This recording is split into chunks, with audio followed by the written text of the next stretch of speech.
Welcome to Metro Talk. I'm Kent Shuffle. Thanks for being with us. Jim Schrader, the publisher of the Telegraph, is here. Welcome, Jim. Hi, Kent. And Pat Gowan, one of the editors with the Post-Dispatch, is alongside. Pat, welcome. Hi, Kent. Pat, a panel was created 5 years ago to look at racial profiling and traffic stops in Illinois. Former Governor Blagojevich never appointed any members to that panel. Current Governor Quinn has never appointed any members to that panel. That panel's never met. Did we need that panel to look at racial profiling if we're not going to have any members and if we're not going to have any meetings? Well, it's amazing to me that they haven't done that. Now, these studies, they've started in other states. Illinois now does it too. They're comparing each police department's traffic stops, which they're required to record the race of the individual. They're comparing that to the racial makeup of the driving population in the community. People who are old enough to have driver's licenses. So if your community is 14% black and and 18% of your traffic stops are for blacks, then you're considered to be probably overstopping blacks, except that the driving population of anywhere in an immediate moment doesn't necessarily match the sleeping population. If you've got a shopping center or a sports venue, you're on a major highway, it's impossible to tell what the racial makeup of the highway might be at a given moment. So given that there's a certain flaw in all this, now the Illinois State Police are stopping blacks at a slightly lower number, stopping minorities at a slightly lower number than would be suggested by the population of the state, although police across the state are stopping them at a slightly higher number. The American Civil Liberties Union has asked the Justice Department to begin an investigation of a disparity in the number of people, which must also be recorded by the police, the disparity between race and the people who are asked for permission for a consent search of the car. Consent search is when I don't really have a probable cause, but I'm saying, Kent, your left ear's twitching a little bit. Would you mind if I look through your car?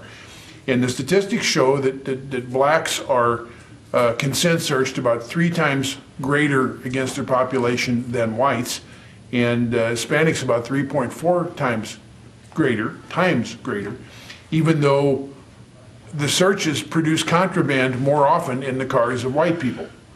So the ACLU says this is profiling. The Justice Department ought to look into it. The very thing the ACLU is asking the Justice Department to examine is what presumably this committee would be examining had Governor Blagojevich and later Governor Quinn ever appointed anyone to it. Of all the boards and commissions we have, I don't know if it's a paid one or an unpaid one. Theoretically, they would suggest alternatives, ways of remedying the problem if there is a problem, if you identify the problem. But this is a very complicated issue. I think the consent search is probably the one in which, because it's face-to-face, you know the race of the driver, it may be the most problematic. In terms of just stopping people, when you stop someone on the highway a good part of the time, as a police officer, the race of the driver is revealed to you when you walk up to the car. It's not that it's nighttime and a car goes by speeding, you don't know what the color of the person driving the car is. So some of it's just going to be what it is. The other issue that bothers me about all of the race profiling thing is that categories of people do not commit crimes in the same numbers. Whites and blacks and Hispanics do not commit crimes at the same rate.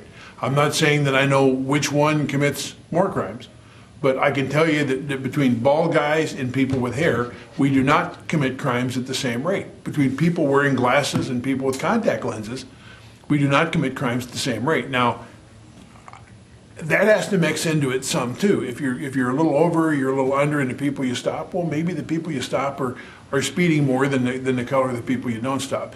If I were in a commission, my head would explode trying to get my brain around all this. On the other hand, if it was established, it seems like it ought to be followed through. But in the state right now, we're in such a panic mode that I would guess that almost any penny spent on it could be argued to be better spent on direct services to somebody in greater trouble than that.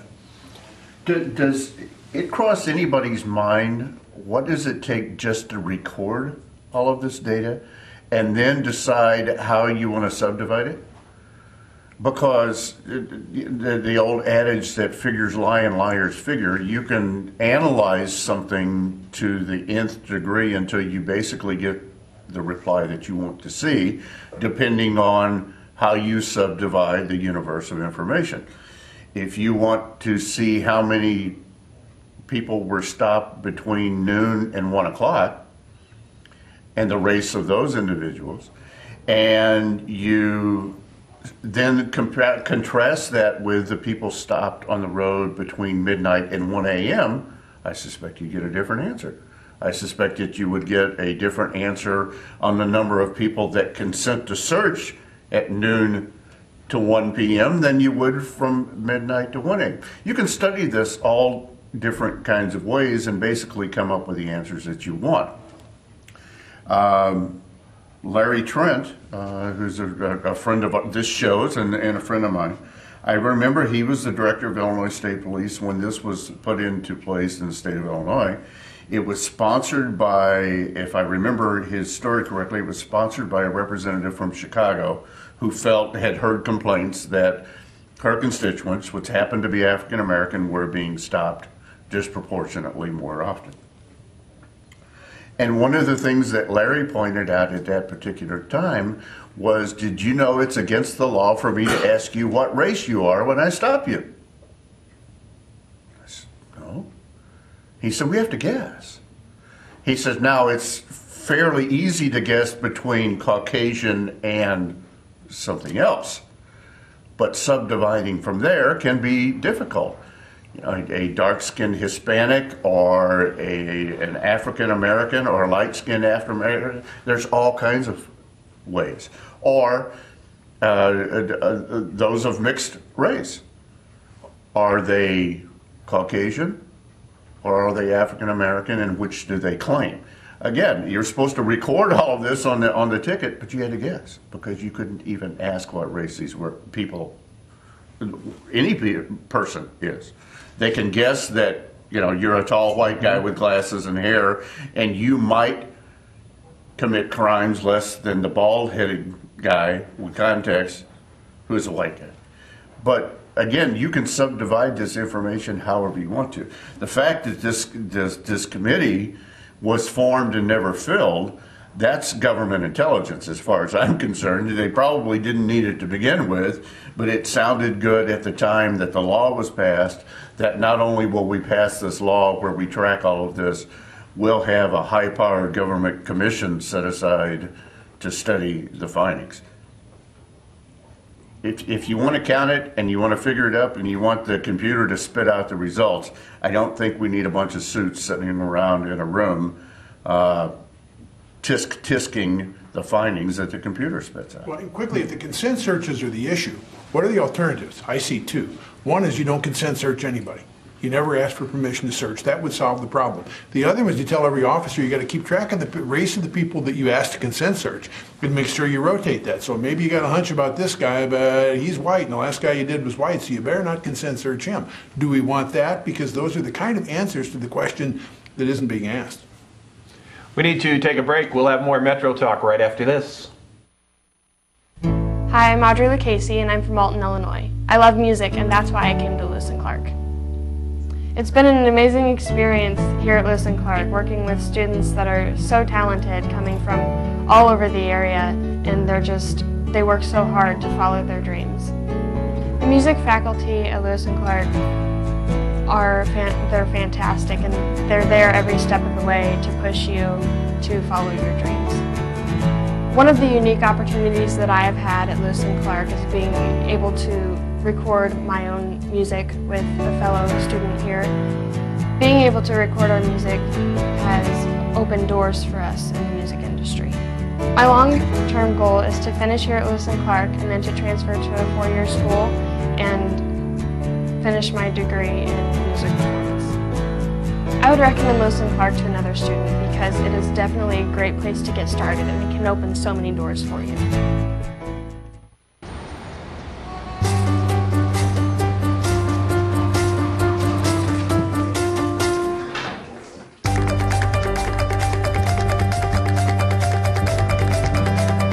Big dreams and good grades aren't enough to get into college. There are actual steps you need to take. Finding someone who can help is the first and most important. For the next steps, go to knowhowtogo.org.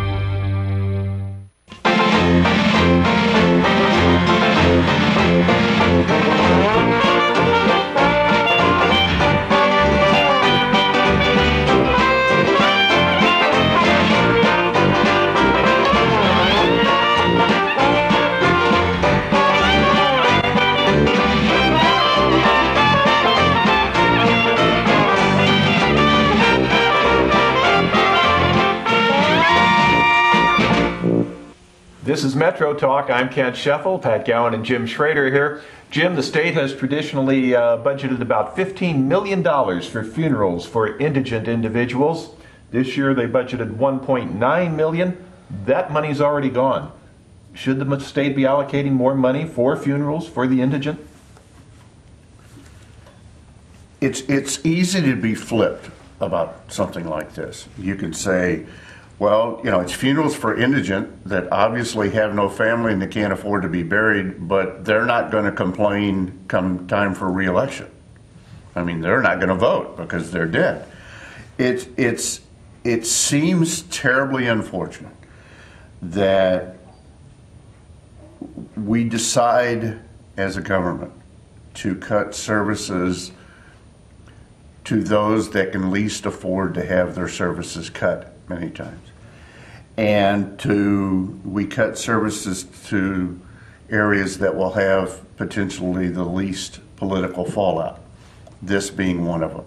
Because the families of the indigents, if they don't like it, they can bury their loved ones. If the person happens to be homeless and is a John Doe, in the past, the state would go ahead and bury them and be done with it. Again, there's no one to offend here. There's no political faction that's going to be insulted. It's just a service that it would seem to me that needs to be offered by the government, because if not the government, then who? It's not like you can leave it like the carcass of a deer on the side of the road to be carrion to the vultures that go by. You can't just leave a body there. You can't expect a funeral home to pick up the expense because those are private businesses. If not the government, then who? It seems to me to be a drastic cut of about 90% when you're talking about cutting. $15 million in comparison to the state's budget is not much.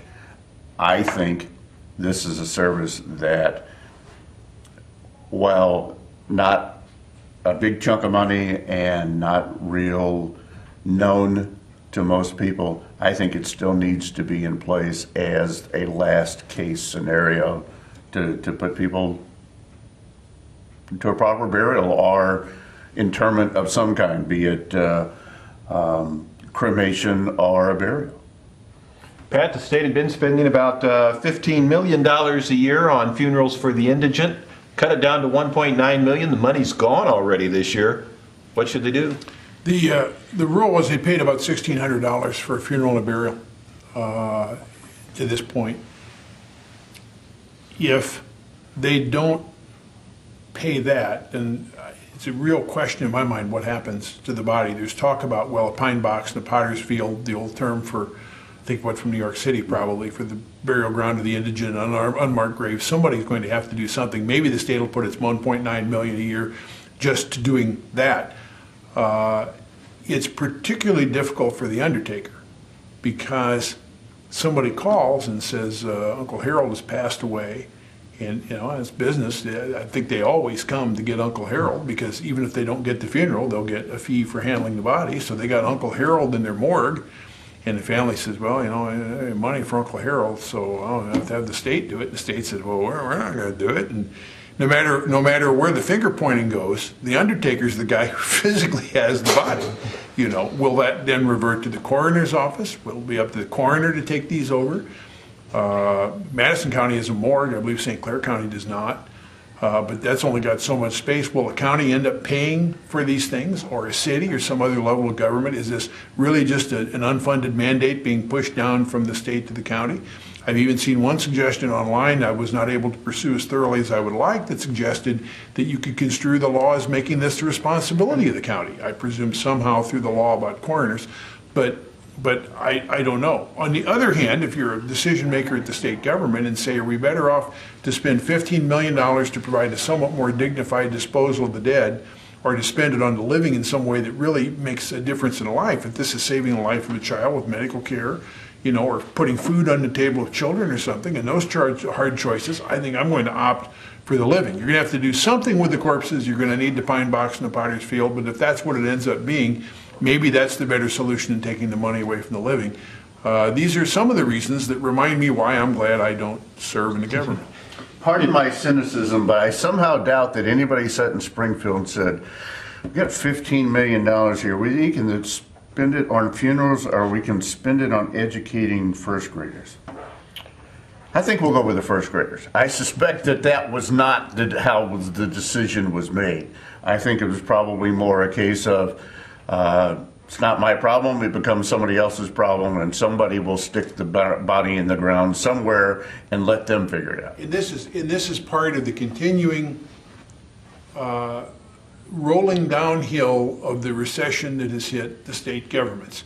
The school districts weren't hit near as early as the state. The local governments weren't hit near as early as the states. That is now rolling downhill as the state is shedding more responsibility. And so these government agencies are either holding the bag for unpaid state funds, like a lot of the schools are, or they're holding the bag maybe literally with a body inside for want of state money to do anything about it. We'll take a short break and have more right after this. Hello and welcome to the Lewis and Clark Minute. Today we're going to check out the radio broadcasting program in WLCA with Mike Lemons. Have you ever listened to your favorite radio station or your favorite disc jockey and say, you know, I could do that? Or maybe you're the type of person who says, I could never do something like that. Well, with the help of first-year mass comm student John, we're going to show you just how easy it is. Each voice intro starts with talking about the band that just played, and we add a station identifier. Next, you want to offer some information that may be of interest to your audience. And finally, tell the listeners what the next song is, who sings it, followed by another station identifier. John will do one live now. Silver Sun Pickup Substitution on WLCA. The Big Pink released their debut album called A Brief History of Love. The single is off that album. It's The Big Pink with Dominoes. It's on College Radio's Best 89.9. This has been your Lewis and Clark Minute.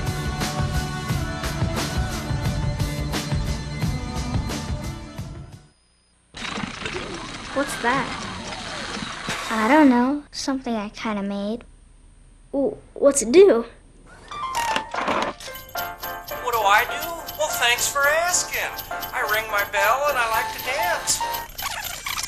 What do I do? Well, thanks for asking. Ow! Yeah, it still needs a little work. Anything's possible. Keep thinking. Get started on your own inventions or just play some games at inventnow.org. Sounds like you could use some Van Gogurt. It's fortified with arch-rich nutrients to improve your math and reading skills. Catch! Van Gogurt, thanks. So what's the deal with your ear? Always with the ear, huh? Feed your kids the arts. For 10 simple ways to learn how, visit AmericansForTheArts.org. This is Metro Talk. I'm Kent Sheffield. Pat Gowan and Jim Schrader here. Pat, a new Illinois law will allow the state to take control of unclaimed funds after 1 year instead of 5 years. Is that something that should be happening for the state to be able to take control of unclaimed money that much quicker? You know, it's probably not as big a deal as it sounds on its face because it does not involve the seizure sale of property. It involves the seal or the seizure of money in payroll accounts or bank accounts that have gone dormant and unclaimed. The twist in it, as I understand it, is it's not that it keeps you from collecting your money at any time you want down the line. You still collect your money 20 years later. It's just the state keeps the interest. So if you never collect it, the state's got the use of the money. If you do collect it, the state's got the use of the money. That's what's changed. I don't think this probably affects a whole lot of people, and for those who find an unanticipated principle somewhere, or become aware of it, they'll probably be happy enough with the principle sum without worrying so much about the interest. So I don't know if this is a very big deal. Jim, the state's changed its laws so that instead of holding money for 5 years, it's now going to start collecting on that money after 1 year. Good move? Well, the law in the past had to sit dormant for 5 years, where in theory, especially if it was a payroll account, no one was collecting any interest. So it wasn't a matter of this was sitting in a forgotten bank account somewhere drawing interest. This is closed payroll accounts. someone has quit their job and moved and never thought of sending a forwarding address to a former employer. It's things like that. There's even the possibility of unclaimed or returned income tax refunds, that type of thing. So rather than the government just sitting on them for 5 years, they're basically saying we're going to gobble them up after a year. I, like Pat, if I found out, 7 years hence that I forgot to pick up a paycheck, it'd be nice to get the check, and would I squabble about the interest? Probably not. I understand what the state is doing. They're saying is, we cut this waiting period for 4 years. Some of these never go unclaimed, and we pick that up as revenue that we can use for burying indigent souls that can't afford a funeral. Whatever, they can pick that up. And as Pat says, if somebody comes back down the road and says, hey, I forgot this paycheck, you pay out the principal and no harm, no foul. It's just one more account that the state is looking at, trying to balance a black hole of a budget. And this is not going to amount to millions and millions of dollars. But it's one more place where they can look for some additional revenue rather than raising fees and taxes. It's the state's equivalent of looking for coins in the couch cushions.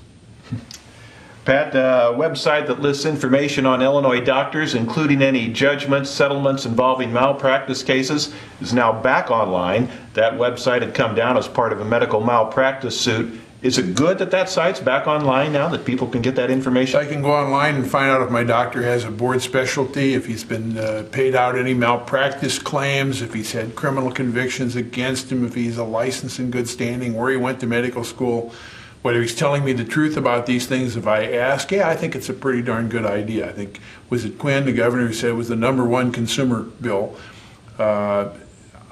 We pretty much don't spend more for any consumer service than medicine, and I think it just makes eminently good sense. The Chicago Tribune did a series of stories about how hard it is to find out about the quality of your doctor in public records. The St. Louis Post-Dispatch did a very similar series of stories looking at the same problem in Missouri, where the doctor's lobby had it pretty much sewed up, and now this has opened it back up, as I think it should be. Jim, a website's gone back online that lists doctors and any lawsuits that may have been filed against them, any judgments, settlements. Is it good that that's back up now? I agree with Pat. I think it can be a good resource. And why I say can be is you have to take everything in context for what you read. If this was something that was listing the doctor's political affiliation or his home phone number and address or personal information, I would have a problem with it. Some of this is going to be from court record, that if you knew where to look for it, the average consumer would be able to find it. Just the fact that it's listed all in one place. I can see where the doctors that may have a less than stellar performance record would take issue with it, that they might not like their dirty laundry aired out in the public. But as usual, those that have nothing to fret about are not going to be the ones that are concerned about this. I like the idea of, like any other consumer product or service, that I'm able to do a little research before I purchase that consumer service or product. If I'm thinking about buying a new music player, I can go on and find different reviews and different independent synopsis of an MP3 player or a Samsung or an iPod or any other thing. The fact that this is just a factual listing of these doctors and where they went to school and what they did, and oh, by the way, down here on the side, yeah, they may have had some lawsuits against them. I think that's pertinent information. I think that's consumer research like we would for any major purchase. Let me suggest two things. There's a way it really can help them. There are doctor rating sites online now. You can put up, Dr. Scheffel, and people say, he was awful. His bedside manner was terrible. He's a hack with a scalpel. This is a way of sort of countering that to some extent, to having the credentials online. I think it probably is a good foil because we live in an age where anybody can say anything publicly about anybody and have wide dissemination on the internet. The one thing consumers have to be careful with malpractice claims, of course, is that there'll be malpractice claims against virtually every doctor, and there may be malpractice payouts by many doctors. The kid's finger got infected and they sued, and the doctor says, it wasn't really my fault, and the insurance company says, we know it's not your fault, but it costs too much to defend this. We're going to settle this claim. The doctor may not have any choice in it being settled in his name, so suddenly he's got a malpractice claim against him that might never have stood up in court, but was settled for financial expediency by the insurance company. The consumers who use this, there ought to be disclaimers on the site. They ought to be aware, that everybody is not necessarily going to look absolutely pristine in this kind of a record. They've got to be fair about that too. I would suspect any doctor that's never had a malpractice suit of any kind has a very small practice. Yeah, and may not, and some of it's by specialty. Mm-hmm. I mean, you need something really critical done, but you may have a hard time finding a surgeon who's not been sued over it because these things are fraught with greater peril. I'm going to sue my plastic surgeon because, frankly, he screwed this up. In fact, we're thinking of suing him. We might beat you to it. We're going to invite the audience, and it could be a class action. I got a bad face job here, Doc. Tell me about it. Pat, some questions surrounding a new Missouri law. It's designed to protect children from sexual abuse by teachers. A lot of questions have arisen, though, as to whether or not it's written correctly. Some say that teachers can now not friend a student on Facebook. Others say that's not the case. Is this a good law? Does it need to be reformed? Should it be thrown out and restarted? If nobody knows what it says, then it's not a very good law. It may have been well intended, but if you don't know if you can friend a student on Facebook, if you don't know that you can correspond with a student by email about an assignment, then it's not a very good law. A good law tells you what the parameters are and keeps you inside of them. Now, my wife is a teacher. She will not friend students, at least not until after they've graduated. As long as they're students, she won't friend them. She doesn't think that's appropriate. I think that makes sense. But there are emails that go back and forth about class assignments and these sorts of things that are virtually necessary. They need to go back to the drawing board with that law. I think if I were a teacher by my own choice, like Karen would do, I would choose not to, just to make that separation known to the student that I'm not your friend, I'm your teacher. That's going to do it for this round of Metro Talk. Thanks for being with us. Pat Gowan, one of the editors with the Post-Dispatch, has been here, along with Jim Schrader, the publisher of the Telegraph. I'm Kent Scheffel, and we'll see you next time.